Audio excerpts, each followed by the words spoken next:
Hello, everyone. Welcome to a special session presentation titled Disabilities and Taxes.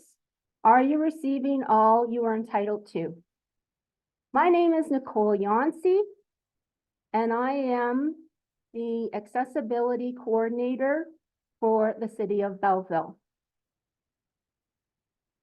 I want to thank the library and the City of Belleville in joining a partnership with the Accessibility Advisory Committee to put on this presentation.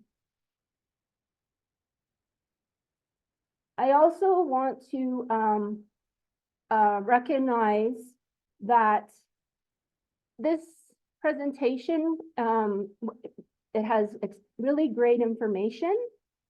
It could be a bit emotional for people, depending on their situation. The way we are going to proceed is we're going to do the entire presentation, and then we will look at specific tax documents that have people's identifying characteristics removed to show you the changes that can happen in an individual or a family's income. I also want to thank the communications team here at the city for helping us to put on this recording and the ASL interpretation. So I'm going to introduce you to Tom Muir from Disability Dreams Group.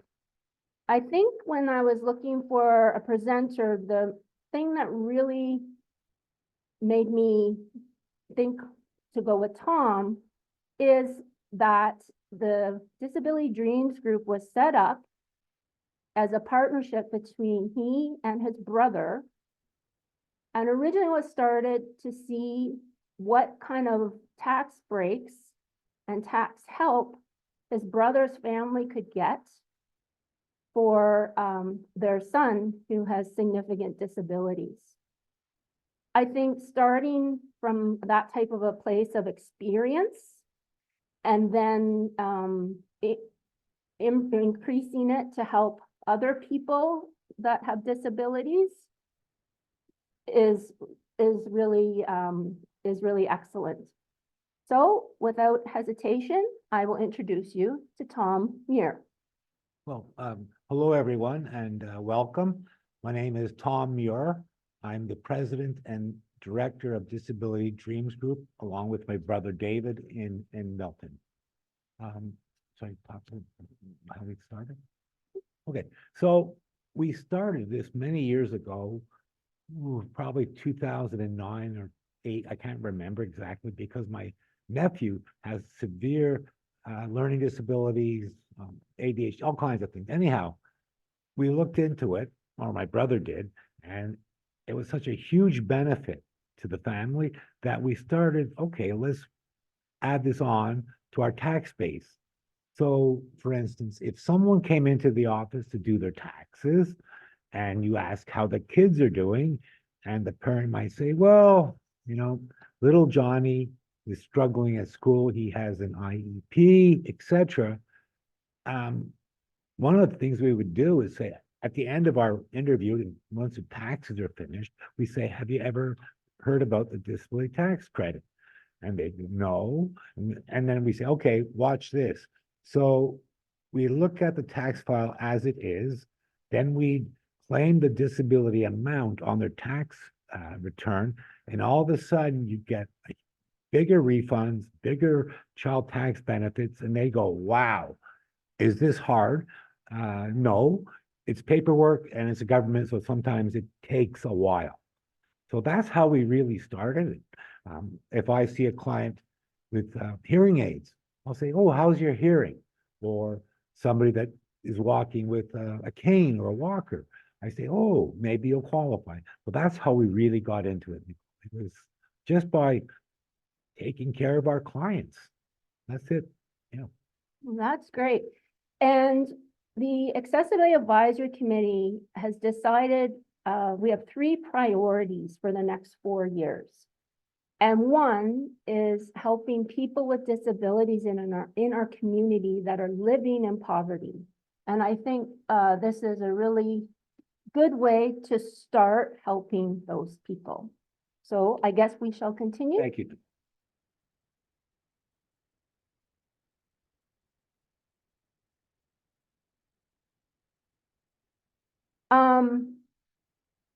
So Tom is going to talk about why income taxes are important and why you need to file on time. Then the disability tax credit, the registered disability savings plan, a little bit about the Canadian caregiver credit, just a little bit, and then we'll have questions at the end.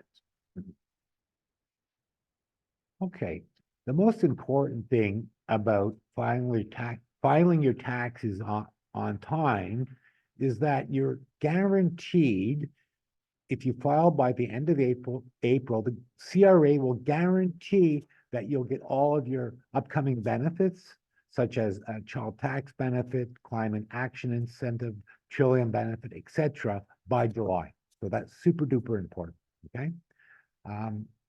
When you don't, and some people don't file for years and years and years, and what that means is they're not getting any of the other benefits, and as well as potential tax refunds, because they just don't want to do it or whatever else, or they might owe money for some reason or another, and that's not a good reason to avoid filing your taxes, because if you owe the CRA some money and it's significant to you, and maybe it is to them, you can call them. They're very, very good at that. They will arrange something. They will not put you out on the street or take half of your salary or whatever your benefits are. So long as you call them, that's very, very important. So the child tax benefit, that's important because if you file on time, you get your extra child tax benefit. If you don't file on time and you don't file sometime before July, they're going to cut off your July entitlement. During the pandemic, they let it go to, I think it was September. Okay. The climate action incentive, that's a good one. Every Canadian person gets it. Well, in Ontario, not all the provinces. So for a single individual, it's $140 every 3 months, starting in April. It goes up on the amount of family members, children, etc. Okay. HST credit, that's another good one. That one is available to a lot of people, not everyone, because if you have a really high income, you will not get the HST credit. And the Trillium benefit, again, that's only in Ontario, and everyone gets Trillium, but if you pay rent or if you pay municipal taxes, you could get a whole lot more. And unfortunately, I've come across clients that have asked me, well, I pay my landlord cash. I said, well, that's wonderful. Well, what'll happen is sometimes the CRA will go back and ask for receipts. So I then, of course, ask, well, I'm not sure if he will give me a receipt. And I say, well, you know what? He has to. And if he's not giving you receipts for the cash, that means he's cheating the CRA out of rental income. So I wouldn't worry about it. That's your right. As a taxpayer, you are allowed to claim that if indeed you do pay it. So that's, and hopefully, and I sometimes say, well, if you pay your landlord in cash, does he or she give you a break on your rent? And they say, most people say no. And I say, well, then there's no reason why you should not be getting a receipt for that. Go ahead and claim it. Great. Okay, this is a tough one. It's the Canadian caregiver credit. I'm not going to spend a whole lot of time on it because it's very confusing and it's income tested, etc. So people can qualify, or taxpayers can qualify for the Canadian caregiver credit if one or more of the following individuals depend on you for support because of a physical or mental impairment. you or your spouses or common law partners, children or grandchildren, you, you or your spouses or common law partner's parent, grandparent, brother, sister, uncle, aunt, niece, or nephew, if they reside in Canada. Okay, and an individual is considered to depend on you for support if they rely on you regularly and consistently to provide them with some or all of the basic necessities of life, such as food, shelter, and clothing. Now, it's important to know that if if a person is claiming the caregiver amount and the person they're caregiver for has a disability tax credit, that's wonderful. That's going to go through. Now, if they don't have a disability tax credit and you're asked to provide proof, normally what they would require would be a note from the person with the impairment, a note stating that that person, say your spouse, is dependent on you for care. And then you should go get the disability tax credit after that. So you do not need the disability tax credit to claim the Canadian caregiver credit.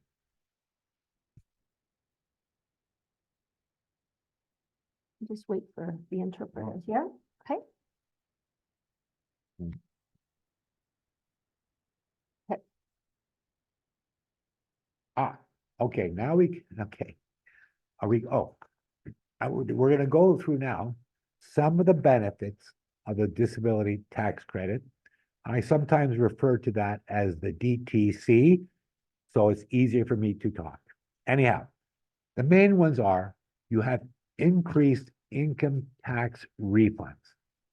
Okay, you have if you get the credit for a child under 18, you can get increased child tax benefit. If you work a little bit but not a lot, there's a program called the Canada Worker Benefit, which helps supplement for low income earners. Well, if you have the disability tax credit, there's a supplement to that as well. So all of a sudden you might go from, $680 of Canada Worker Benefit, and that might jump up to $1,600. It also increases your medical expense deductions. I like to give examples, so here's one of them. Excuse me.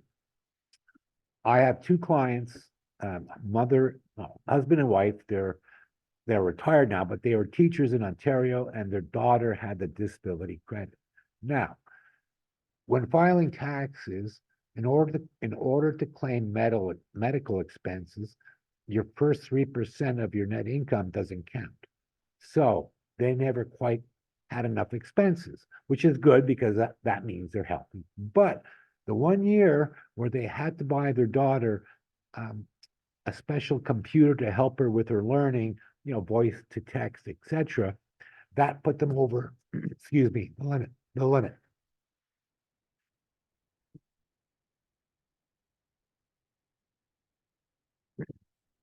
Another good example, especially with parents that have kids with a learning disability, etc., when they talk to me, they go, "Oh my gosh, tutoring is so expensive." Well, if your child has the disability tax credit, the cost of tutoring now becomes medical expense deduction.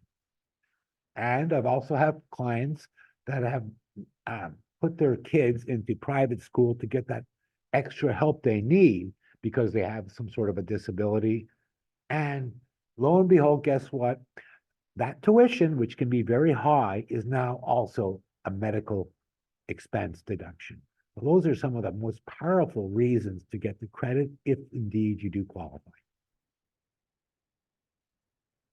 Oh, also, this is a good one. If you're so what the disability tax credit is, it's a non-refundable tax credit. So what it does is it enables you to lower what you've paid the federal government in taxes. Okay, but once you get to zero, like you've got all your federal tax withheld Once that is at zero, you can now transfer to a supporting person, and that person does not necessarily have to live with you. Tom likes to give examples, so I'll have another one for you. One of my good clients, she has a disability tax credit. She lives here in Belleville. Her parents live, oh my gosh.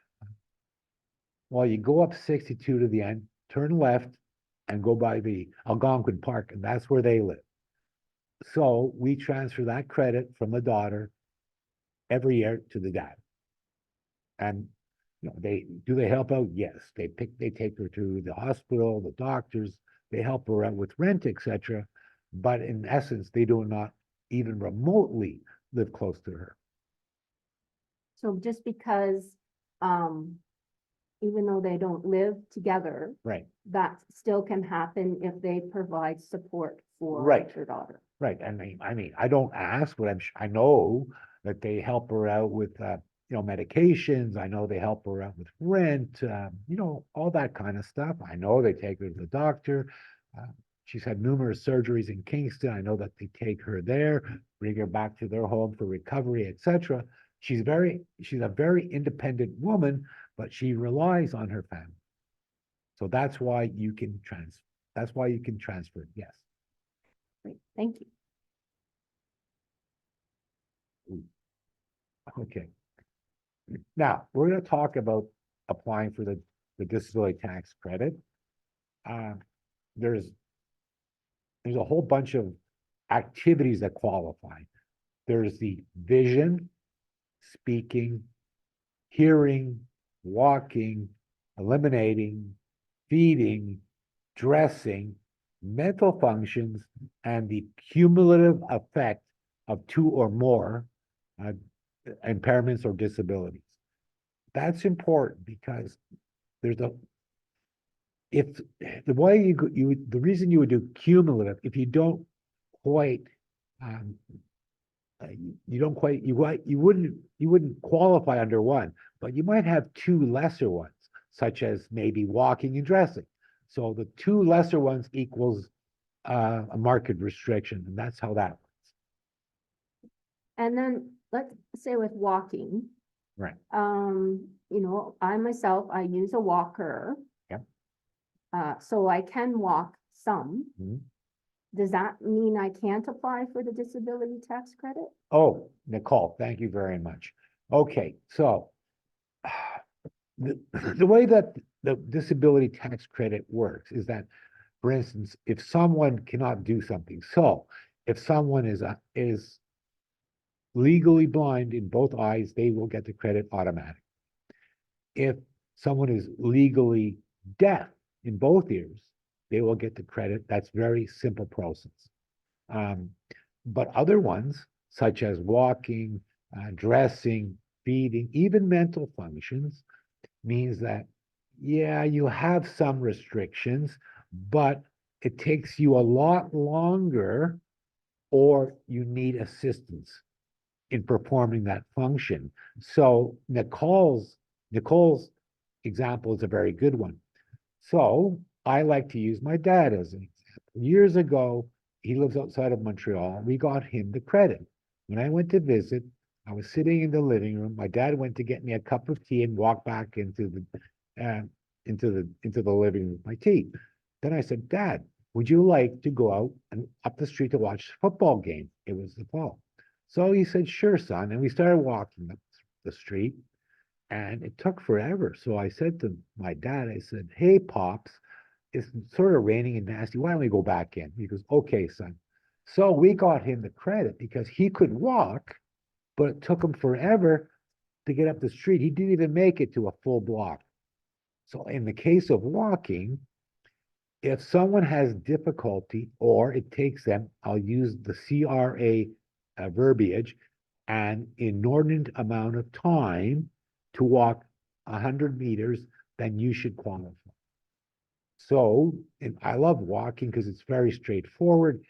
If it takes you a lot longer to walk across a football field because of pain, stiffness, poor balance, tripping, etc., and you have to stop frequently or periodically to rest and recuperate, let the pain subside, etc., catch your breath, then you will qualify.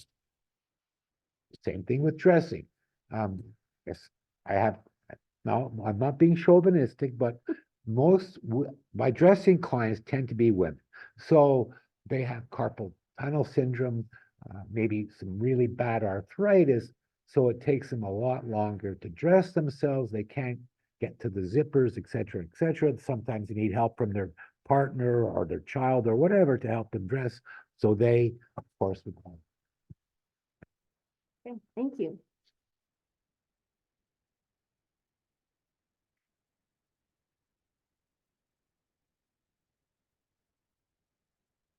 Ooh, this is the fun one. Okay, so I like to introduce something. It's called the the Registered Disability Savings Plan. It's a powerful tool that individuals can use to help build up their long-term financial success. Okay, it's intended to help an individual who is approved to receive the disability tax credit to save for their long-term financial security. Okay, now, before I get into some of the particulars, in order to open up an RDSP, a Registered Disability Savings Plan, a person must qualify to have the disability tax credit. Okay, and it can be done through all banks, participating financial institutions, brokers, mutual fund dealers, etc. So it's easy to get to, but you'll probably have to show them your notice of determination, which you get from the Canada Revenue Agency when they determine that you're eligible to qualify for the disability tax credit. Okay.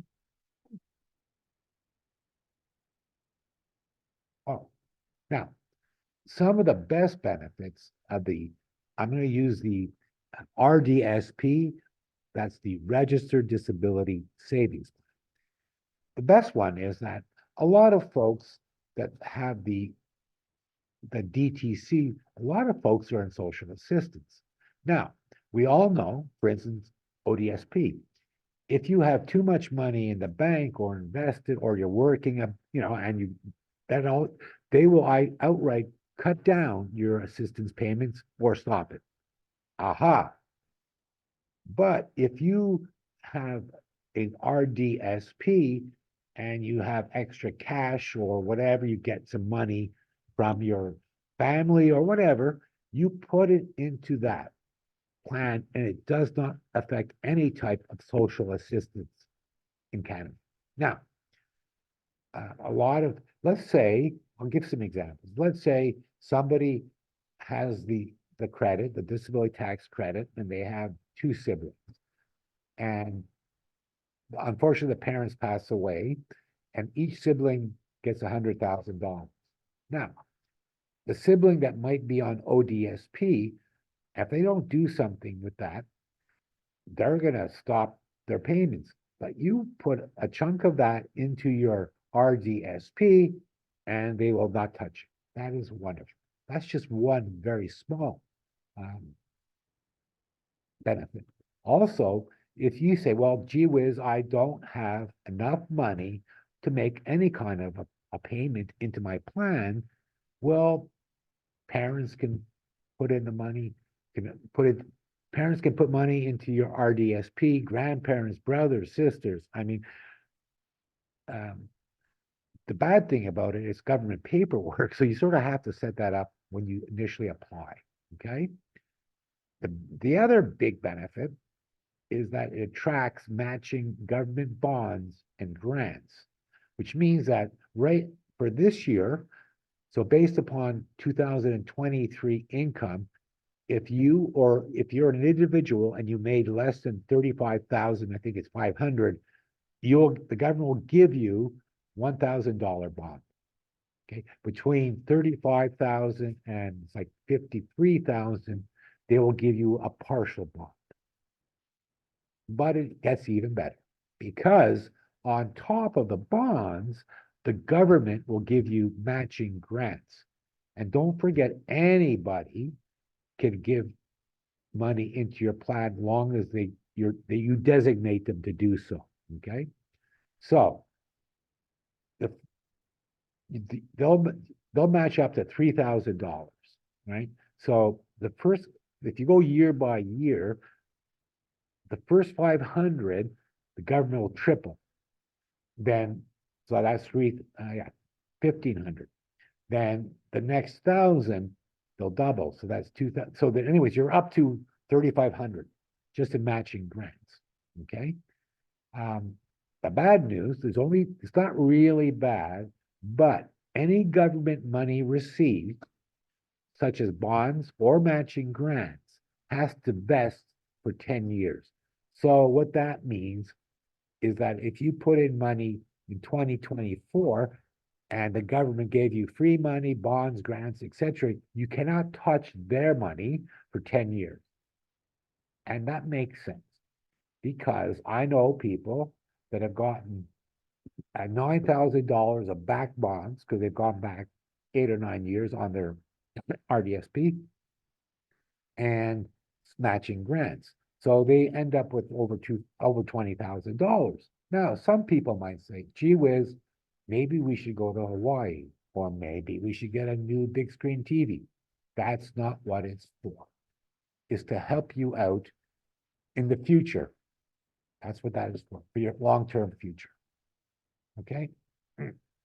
Now, another thing that's important is that you can attract government bonds and grants up until the year you turn 49. Okay? After that, you can still put money into your plan, but it will not be matched at all. So that's important. So people that are just starting to say when they're 45, they should try to maximize that over the next 4 years or so. And if you fold it completely, if you take out all your money, well, you can take out your own money. Like if you put some money in, you can take that out. But it's very, very tricky. So the advice that we give to all of our clients, just keep it in. Just keep it. Now, excuse me. You have to start taking money out of your plan when you turn 60. So in your 60th year, you must start withdrawing from your plan. And of course, there's all kinds of different ways you can do it. You can take out chunks, you can set up an annuity, et cetera, but you don't have to worry about that now. So I guess what you are saying is that if you have a disability, the earlier you can open a registered disability savings plan, the better because Right. of that Right. 49th year Right. aspect. Yeah, so I'll give you an example of a client of mine, because I like doing it. So this young lady, wonderful woman, we got her the credit. So when we opened up the RDSP for her, she had and she was like an adult, she was like, say 30. So her status within the RDSP was predicated upon her income. If you're under 18, it would have been her parents' income, and she wouldn't have gotten any bonds. So they went back 9 years and gave her $9,000 of free money. That's bonds. Then her dad put in 3,250, and the government matched that with 10,500. So in one fell swoop, she had over $20,000 in her RDSP. Every year she gets another bond. Every year her dad puts in some money. It's not my business. He does, but every year her plan is growing and growing and growing, and she doesn't even think about her plan. So that's great. And that's important. And one of the things that we talk about in our practice, whether it's taxes, disability credit, financial management, etc., there's family fairness, right?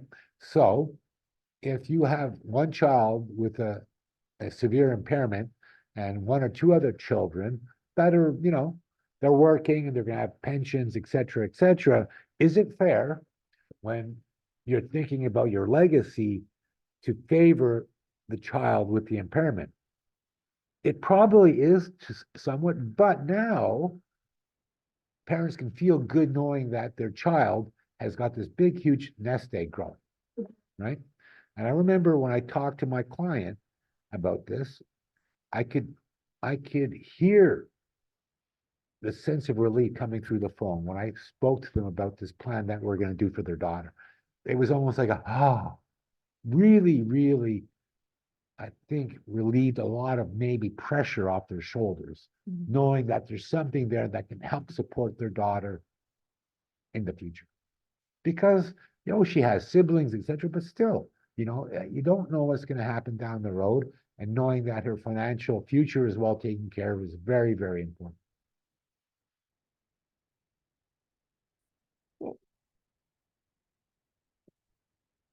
Oh, Well, we're almost finished the presentation part. So here's contact information, for Tom.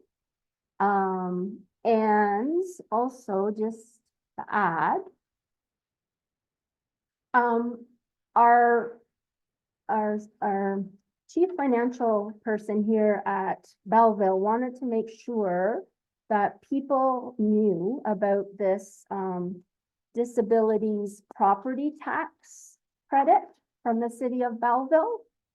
So it provides $1,000 credit to eligible individuals in receipt of the Ontario Disability Support Program benefits.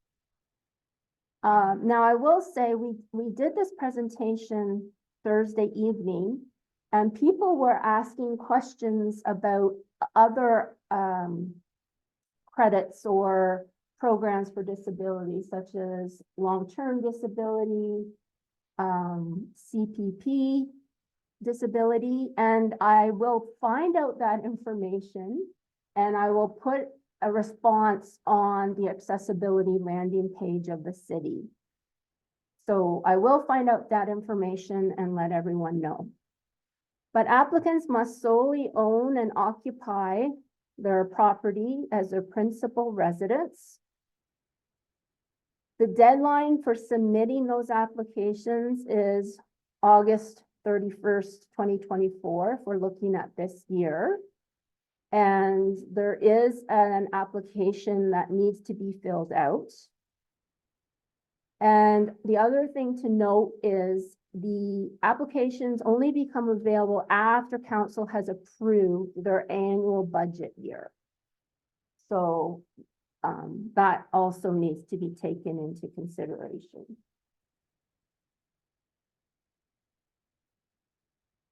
I also wanted to put my contact information up here. So I respond to 2 different emails. There's my personal one here at the city and Yancey@belleville.ca. And there's also a general one that's accessibility@belleville.ca. And you can use both of those. We also have a new accessibility landing page on the city's website. And I put the address here, www.belleville.ca/accessibility. So make sure you check out that page regularly. We will have events on there. We have information about recreational opportunities. So that could be an important page for you to look at. And now I'm just going to go to the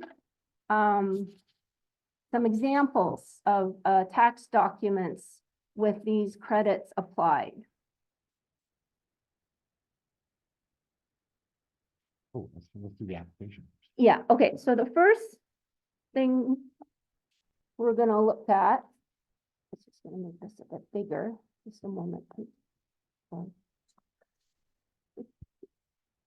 Okay. So we have the disability tax credit certificate. So this is the actual application that needs to be filled out. And Tom has a few things to talk about in terms of that. So I'll get to the second page.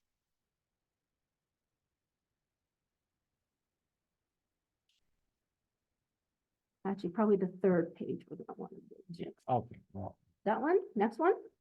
Okay, just make a comment. Okay, Page 1 and 2 we're skipping because that's information like your name, address, SIN number, date of birth, et cetera, et cetera. And then page 1 also has on number 2, person that's going to claim the disability amount other than the person who's claiming, who's going to apply for it. So for instance, if it could be a mom or dad for a child, you know, a partner for the other partner, et cetera. So that's, and both pages have to be signed.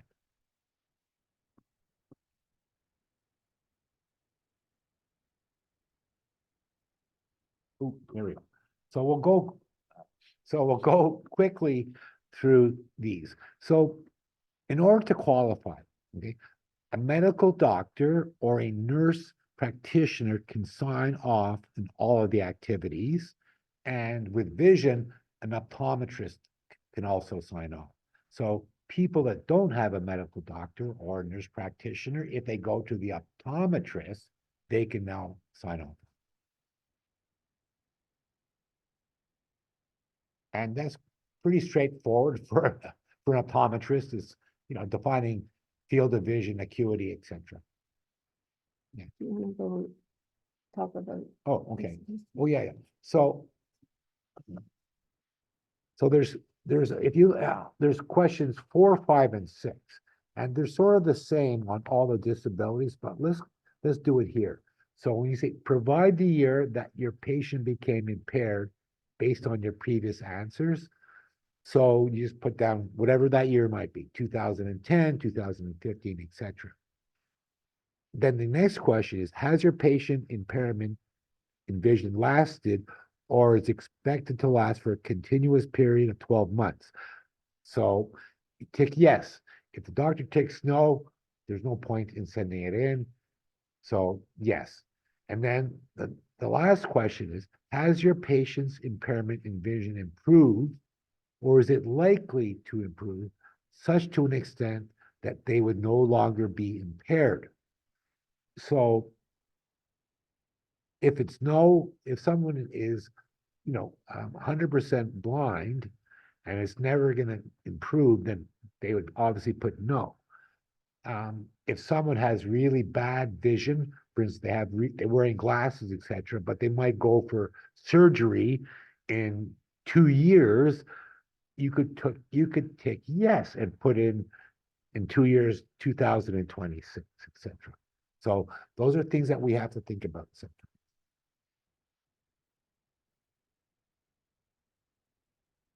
Speaking again, it's very the same. Medical doctor, nurse practitioner, or speech pathologist in claiming. And these ones are interesting because most of the rest of the impairments, they ask if you take medication to help manage your impairment, whether speaking, walking, etc. Right? And they also if you use any devices. If you don't take any medication, that's okay. Doesn't mean you are not going to get the credit, right? So, and then they always ask you, for examples of how your impairment affects, in this case, speaking, right? And then the last few questions are very similar. You know, provide the year your patient became impaired, etc. And is this so? Please, Nicole. Would you like us to go to the mental one? Yeah, yeah, because that's the toughest. Okay, So we'll, no, no, up ahead, it's page 11. There. So the most, I would say, I'll say not so much difficult, but the most intensive application is the part under mental functions necessary for everyday life, which can be signed off by a medical doctor, a nurse practitioner, or a psychologist, right? Now, here they list any medical conditions, right? So there's numerous. It could be ADHD, learning disabilities, bipolar disorder, all kinds of them. There's just lots and lots and lots of them, okay? Then they ask, excuse me, does your patient take medication? And you can answer yes or no. If you answer yes, then they ask, how effectively does that help out, right? So it could be effective, moderately effective, or ineffective. As long as you put in the correct answer, you'll be fine. And then, like all of them, they ask, do you use any devices or therapy to help you out with your mental functions? And that could be, I know lots of kids would use memory aids, assistive technology, which could mean, and most people don't realize it, your smartphone. When I ask, do you use assistive technology for reminders, directions? Oh, no. I said, do you have a smartphone? Oh, yeah. So that's what that is, okay? Like, and then, yeah, this is a tough one. So there's in other mental functions, there's a whole bunch of different activities: adaptive functioning, attention, concentration, goal setting, etc. And judgment, memory, perception of reality, problem solving, regulation of behavior and emotion, nonverbal and verbal communication. And what the medical practitioner, doctor, etc., has to do, and this really you need to talk to him or her about this because they don't live with you, they don't see you every single day. It's whether you have no limitations, some limitations, or severe limitations, which means very limited capacity, right? So what I do when I talk to my clients, I would ask them, oh, is there any limitations in your son's ability to understand and respond to nonverbal information or cues? And the mom would say, oh gosh, yes. You know, he does not pick up on my nonverbals when I'm frowning, or he can see steam coming out of my ears. He does not pick up on that. So would I say, is that sometimes or always? She goes, always, etc. Okay. Same thing with understanding and responding to verbal information. If it's some limitations, I know what that is. Things need to be repeated, etc. That's what's important. So you try to get a good feel for it, because the next page is the fun one, where here you go. You have to provide examples, or more importantly, your medical practitioner would do that. Again, I suggest, if you're not using your tax professional, when you're talking to your doctor, or you happen to go in, if it's a minor, you're going to do it anyhow, or even for an adult child, you might want to sit in on this because they have to be pertinent to what's going on. And then, of course, the end, is your patient able to, or do they take an inordinate amount of time to perform mental functions? Yes. Is this the case or substantially all the time? Yes. Is it expected to last for at least 12 months? Yes. And then again, is it going to get better? Now, a lot of mental functions, the doctor is going to put unsure, especially for kids with ADHD, learning disabilities, etc. Very rarely will they put no. Of course, they sometimes do. And that's for all different types of limitations. And another good thing to discuss is, I didn't mention it off the bat, and I apologize, is that the date of diagnosis is not necessarily the date when someone would qualify for the disability tax credit. So, for instance, even though someone was born with autism or ADHD or learning disabilities or any of those, the doctors will never start it on the year of birth. If it's a severe developmental delay, they probably would. But I've never seen the CRA grant the credit for, say, children with ADHD and learning disabilities from the year of birth. They'll move it out to at least the third or fourth year. Well, when they're 3 or 4 years old. Thanks. Now, should we go to some of the examples that show Yes, but that would be with nice. and without the Yeah, credits? Okay. So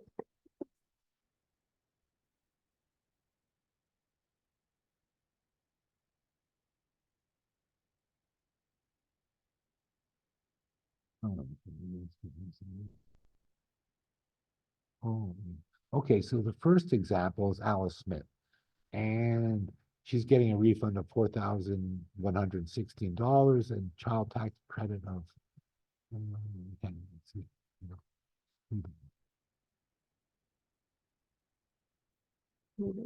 There we go, of annual benefit of 89.59.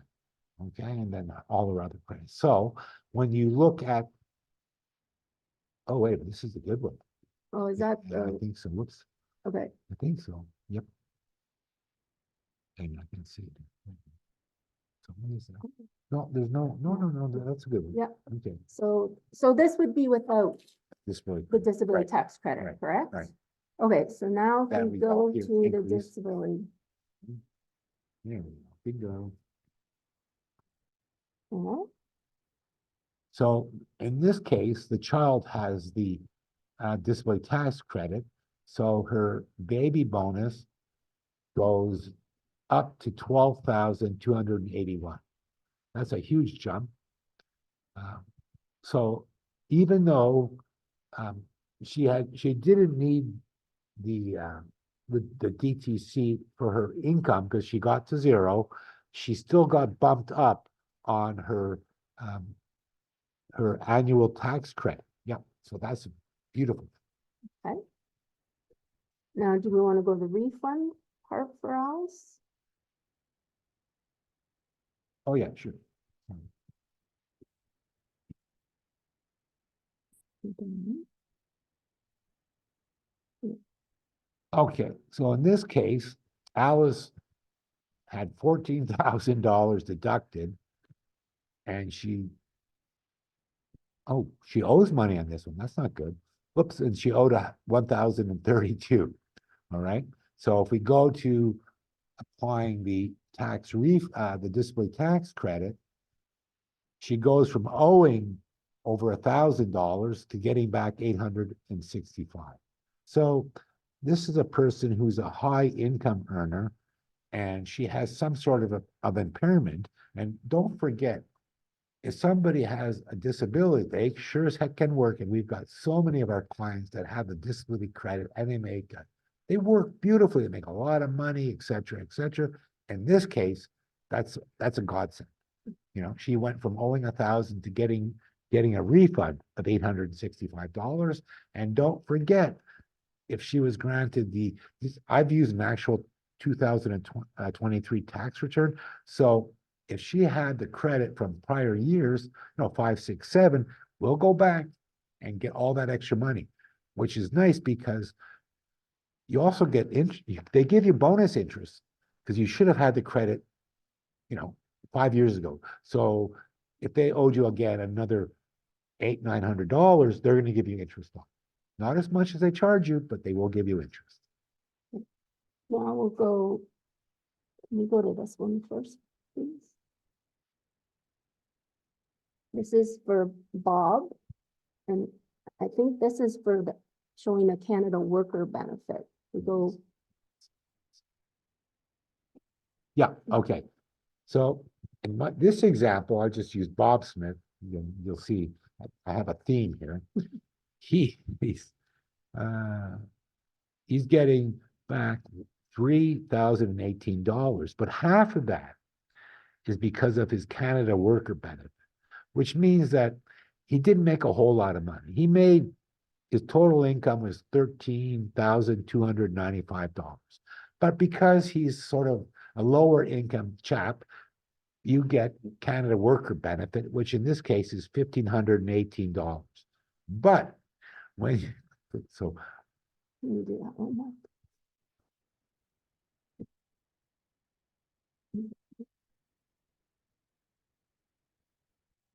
yeah. So now he still gets back the same amount of income tax deducted, but now his Canada worker benefit jumps up to $2,300, well, $2,302. So again, even though you don't get 100% of you get all your income tax back, right? And you get extra Canada worker benefit.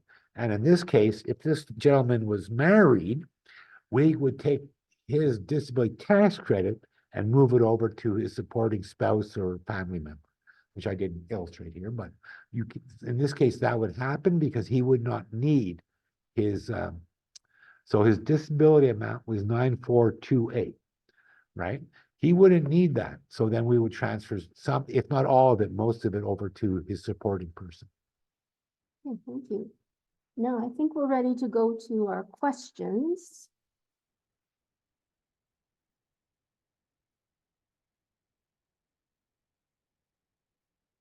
So we had, as I said, we started this and doing this on Thursday. We had a great audience and they asked a lot of really good questions. And so we tried to capture some of them here to make sure that our audience watching the recording benefits from some of the questions that were asked. Okay, you can ask a question. Okay, so the first question is, or scenario is the son is working and collects ODSP. Does he need to apply for the disability tax credit separately? Thank you, Nicole. And the answer is yes. Now, sometimes folks ask me, well, I don't know if my doctor will sign the application, but if he's already worked through the application for ODSP, he's done something similar. Although the ODSP is income driven, the disability tax credit is a tax credit. It's tax credit driven. So it's similar but different, very different, but you can, sometimes if clients have a copy of their ODSP application, I can draw information from it, similar to when parents send me the IEPs, individual education plans. I can drive some information or more, or at least I can ask the parents more pointed questions by looking through. Okay, the second question. How does a disability tax credit work with income tax in the situation in which one child has autism, one parent receives long-term disability, and the other parent is, is the main wage earner? Okay, so first of all, if the child does not have the disability tax credit, you should apply for it right away. Okay. And the other parent is on long-term disability, so that would be an ODSP or perhaps CPP disability, right? Yeah, so there's two things. The one parent might also qualify for the disability tax credit, so we might want to apply there as well. And the other parent is the main wage earner. Well, what would happen would be that if it's a minor, the disability tax credit would go over to the main earner, one of the parents. If the one parent who's on long-term disability qualifies for the disability tax credit, then we can also transfer that over. That being said, people on long-term disability sometimes make really good money depending on their history. So yes, I would definitely do that. So basically, the main wage earner might end up using all or most of the transfers from either the son and or the one parent. And on top of that, if the son is under 18, the extra child tax benefit would it always goes to the mom. If it's a partnership where there's a husband and wife, it always goes to the mom unless it's a single dad. Okay. So for number 3, so if we're transferring the disability tax credit, is money lost when that transfer happens? Okay. So what Nicole is getting at is that if you're going to transfer the disability tax credit from the person with the disability to their supporting person, so if the disability amount is 9,500 and the person with the disability needs 3,750, you would, let's make it easy. Let's make it easier math, 3,500. So you would say, oh, gee whiz, that's great. The 6,000 remaining can get transferred over, but no, there's a formula. It's never 100% transfer over. So what we do in choosing whom to give the credit to, especially for children or even young adults that are living at home with their parents, etc. Whoever has the highest income, so that we don't have to split it. If we can do that, that's great. Okay. Oh, and do we have to live in the same home? No, you don't.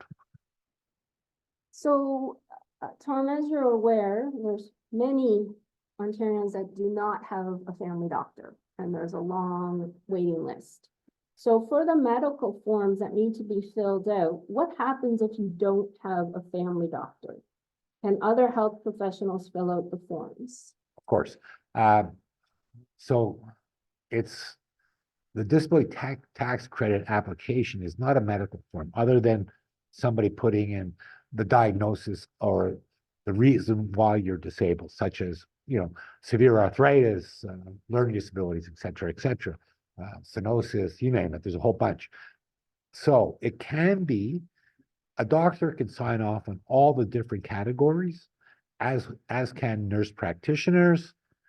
And then again, if it's walking, it's doctor, nurse practitioner, and physiotherapist. If it's dressing, it's doctor, nurse practitioner, and occupational therapist, etc. So yeah, and as we looked at earlier, for vision, an optometrist, as well as a nurse practitioner and a doctor can do that, yeah. So depending on the nature of the impairment, yeah. Okay, great. So this is kind of a scenario question. So the person has multiple disabilities, and let's say the mobility disability began 10 years ago. Yeah. Eliminating about 2 years ago, and vision 1 year ago. Do you have a physician fill out information for all three? No.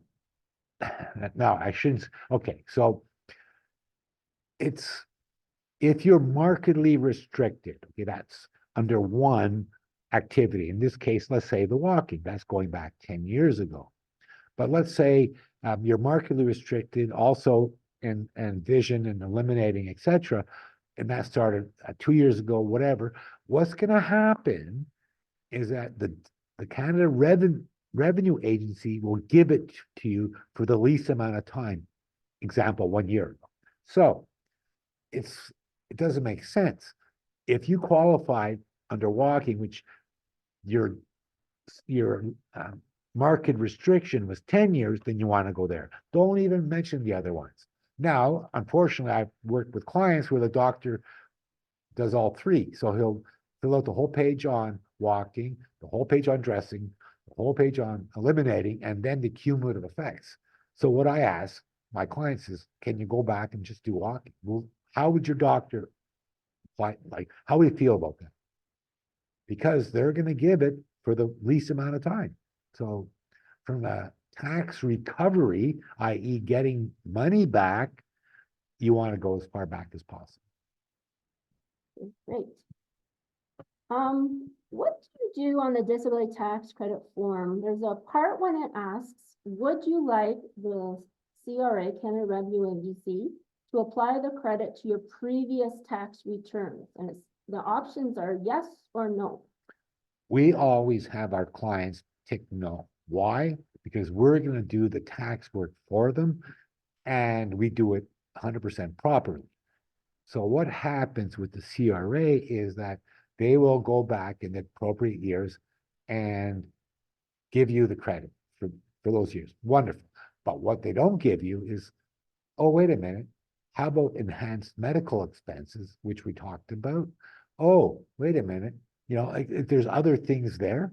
Also, when you get the extra baby bonus or child tax benefit for your child, they never give you all the years going back. It's usually about 1.5 years, maybe 2 years, whatever December to July ending. So you could be, you should get more than that. So what we do is we go back and get the rest of that extra child tax credit for our clients. We look over their, and what they won't do is when your child qualifies, there's a supplement, right? But they're not going to give you that because it goes against any childcare costs. So they don't know if you've had childcare, even though on your tax return, it says childcare, but let's say you have 3 kids. They don't know if that childcare is for your children 1, 2, or 3. Maybe the child with a disability tax credit, there was no childcare, but they don't know that. So basically, that's another $600 you lose out. So my answer would be, if you have a good tax professional, they know what they're doing, have them do it. Okay, thank you. On the disability tax credit, you had mentioned the application, you had mentioned that, mental functioning, there's, multiple things that have to Right. be filled in for that. And that, what the different categories are. Right. What if you have some limitations Right. in many categories, but you're not severely limited in one? Should you still Yes. go through with? Yes. Okay. So, well, my answer to that, Nicole, is that when I go through it with clients, because I help them, I script them on what to present to their doctors, right? I actually write it up for them before they go see their doctor. So the way that it works, they changed the form again this year. If there's no limitations, they don't want you to comment on it. If there's severe limitations or very limited, they don't want you to qualify it. Quantify that or talk about it. So when I see the severe ones or the very limited ones, that means they've already accepted that point in the exercise, i.e., he can't adapt to change. He's severely limited in that. That's good for your application. But all the middle ones, they expect examples, okay? And if you don't give them examples, they're going to go back to your doctor and say, please give me some examples. So you still can qualify. And I did one for a client a couple of weeks ago. And after talking to him, I said, it's probably 50-50. And I sent him what I thought, a draft, and then he came back and said, oh, can we change this or this? And I also tell people, you might want to ask your best friend, your partner, whatever, because you're used to living with whatever type of impairment you can. So you might want to get an outside opinion, somebody you're close to who lives with you always or whatever. Because an example, I love examples. One of my really good tax clients, they came in to see me years ago, and I noticed that the husband had hearing aids. So I asked him, how's your hearing? And he said, wonderful. I looked over at his wife and she just smiled and I could see her eyebrows raised and she goes, no. So I said, I'll talk to you, ma'am. Because he thought his hearing was great, but she still had to repeat herself. She had to be face to face. She had to talk louder than she would with, say, her best friend kind of thing. So even though he thought his hearing was good, I got him the credit. Okay, thank you. We have a large population in Belleville that is deaf. Yep. We have the Sir James Whitney School. What about if someone is completely deaf in both ears? Yes, that's easy. That one's very, very easy. Yeah. Okay. But if you're completely deaf in one ear or completely blind in one eye, but you're fine in the other one, you will not get the credit. Okay, so needs to be clear for either both eyes, both ears. Unless, of course, you're completely deaf in one ear and you have a hearing aid in the other ear, then you would probably qualify. I know you would, yeah. Right, okay. All right. And then what about progressive diseases like multiple sclerosis? When should I fill out the disability tax credit application? Like if I'm not accepted in say 2022, I've had some changes in my health, I have more challenges walking, should I try again? Yes. And actually, we had a client many, many years ago who had MS, and we applied, and that was in the old form, so it still didn't go through. But I think, unfortunately, it was a couple of 3 years later, she did qualify, which meant her MS was progressing and her mobility got worse, which is not good, but she did get the credit, yes. Okay. And the CRA states the date of diagnosis is not necessarily the date your impairment became restrictive. So, saying that, a lot of kids don't get a diagnosis for learning disabilities, etc. It might be years. That doesn't mean they didn't have the impairment. So we don't base it always on diagnosis. We rarely do. Okay, now let's just switch a little bit into the registered disability savings plan. Right. I think we've answered many of these questions, but I think some of them bear repeating. So what if, as an individual, I have a registered disability savings Right. plan, but I don't have any income? Okay. I think you had said someone else could put some money in Right. for you. So, for instance, the bonds and grants that match, okay, it's predicated upon income. So if you're over 18, well, it's a family unit, right? Or if you're single and you're over 18, if you're under 18, it's based upon family income. So if you're over 18 and you have very little or no income, and you're filing your taxes and you're sending in 0 returns, then you're definitely gonna get a bond. And you can have other people can put money into it so you get matching grants. So yes, you should always open one up if you qualify. Yes. If Or- my, No, say the next one. if my child likely qualifies, let's say they're 10 right now, should I apply? Again, yes. Okay. And so what happens then is that the plan is under your name because obviously they can't hold registered investments and they probably don't have a SIN number or social insurance number. So that goes under your SIN number and your name. And then when that person is age of majority, 18, then you would then transfer it to his or her name.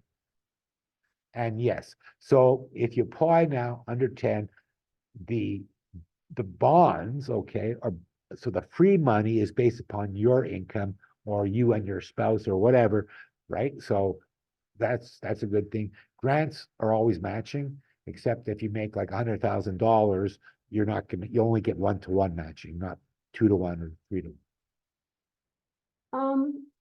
So let's take this final scenario. Let's say my child is severely autistic. Right. And they're in their 30s right now. They live in a group home. Can I contribute on their behalf? Yes. These are simple. Okay. You gave me simple questions. Well, No, I'm just joking. Yes, of course. Yeah. And you should. So again, when you set the plan up, again, it's government paperwork, so it's a bit of a pain, but the person who's setting it up, well, if they're a minor, it's easy, but you sort of have to authorize whom you're going to allow to contribute, which is sort of weird. It's not like a bank account. You can go and drop money into your kids' bank accounts anytime you want. This is a little different. Yes. So the answer is yes. Okay. As you can do it until they're whatever. They don't care where the money comes from. Mm. Well, the banks do, of course, but that's why you sort of have to set it up so that they know the money's coming from, an aunt, an uncle, father, mother, brother, sister, you name, right? And then let's say the parents pass away, but the child who's now, say, 40 Yeah. is in a group home. And that idea of future income, future security, I think, Right. comes in there, right? Correct. So important. I mean, I'm going to get a bit off topic because this is near and dear to our hearts. But long before that would happen, you would hope that the parents' life plan for their child, their wills, everything like that is so super duper important. I mean, excuse me, the majority of Canadians don't have wills. And it gets worse if you have family members, loved ones with any kind of impairment or disability. And it doesn't have to be physical, it doesn't have to be mental. well, if I go back to the very beginning with my nephew, my parents, his parents, my brother, my sister-in-law are superbly, extremely worried about what happens when they're gone. I'm too old. I mean, I'm 65. I'll let that out. I'm younger than my brother, but I'm too old to be put as a trustee in their will, because unlike people say, oh, get a Henson trust. No, you don't have to. It's expensive. You don't need it. You can, if you do, you can, if you have a, if it's a benefit, if you work in a beneficiary trust into your will, it does the same thing. But again, it's a lot of work and people need to do it. And people think, and this is just, my advice at the end here. You need to do it before something happens, because you just don't know. And, you get your wills done, you get your power of attorneys done, and it's peace of mind for the family. That's really, and it allows the smooth transition of assets, because there would be nothing worse than if that child's in a group home and an emergency comes up and they cannot get access to the funds that they need to help them out in whatever situation. That would be the tragedy. And it can be avoided by proper planning. It's all planning. It takes time, but you got to start. Well, I just want to thank you, Tom, very much for sharing your experiences, your stories, and your expertise. I also couldn't continue without thanking our wonderful ASL interpreter, Jennifer Abel. And with that, I think we will sign off and say goodbye. Thank you very much, all. God bless. All good. Again, I sort of mumbled a bit, but sorry. That's okay. You might have to put a filter. You can do that. Right?